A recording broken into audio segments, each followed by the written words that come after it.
Sub-Saharan Africa has been fundamental to the global prosperity of the advanced countries. And Africa had a role to play. It has a role as a raw material producer. We will not allow Sub-Saharan Africa to escape that. Okay, we do everything to keep Sub-Saharan Africa where it is, also impoverished. It's absolutely vital for the prosperity of everyone else. So let's get clear about that.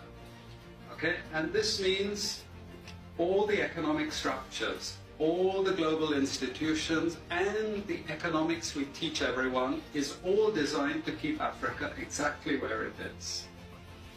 And whether it is Europe or US or now China, it's always the same. We need Africa to be impoverished because we need those raw materials and we need them dirt cheap. Okay, so that's the message. It doesn't mean to say that there's nothing Africans can do. Of course there is. This is what it's about. Because if Africa does do something different, I assure you living standards of all those in Europe and North America and Asia is going to fall. Okay? And that is a big price to pay. I assure you that the West is not going to allow that without a big fight. Okay, so the job of many Western academics is to convince Africans they have to keep doing what they're doing. Okay? And to show them it's your fault that you're poor. It's not our fault. It's your fault that you're poor. You know, so this is what we do in academic institutions. We know the basic forces that have caused this underdevelopment. We know it's colonization. We cannot afford to allow Africa to industrialize and start producing manufactures. Okay, so we will do everything to stop that. And I'm going to show you how we actually block that. We had East Asian rapid industrialization processes. So in the earlier period, we had Japan and Korea and Taiwan. Okay, rapid growth, sucking in raw materials from Africa, driving up the prices. And after those countries finished industrialization, then Sub-Saharan African growth rate again fell.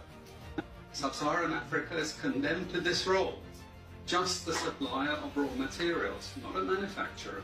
The currencies are collapsing of these countries, and many of them are Sub-Saharan African countries. After colonization ended, we needed new structures to keep these countries where they were. Okay? And the first of those is aid. Okay? We give them aid. Aid for what? Actually, we give them aid to keep repressive regimes in power. That's all. All the hypocrisy about transparency and democracy and bullshit like that, it's all bullshit. But it would go to country after country offering loans. And if the president did not accept the loan, they were killed. It's just economics. It's economic warfare. The rich declare war on the poor. It happens everywhere. It happens in a country. The rich control the government. Of course they do. You really believe you have democracy? Come on. You know, I mean, grow up. Who has all the subsidies and income support? US, Europe. The largest budgets in the world for supporting their farmers are Europe and US. You see, we're keeping them dependent. We're keeping them on a string. This next round of the WTO is designed to block that. To block anyone else getting on top of the ladder.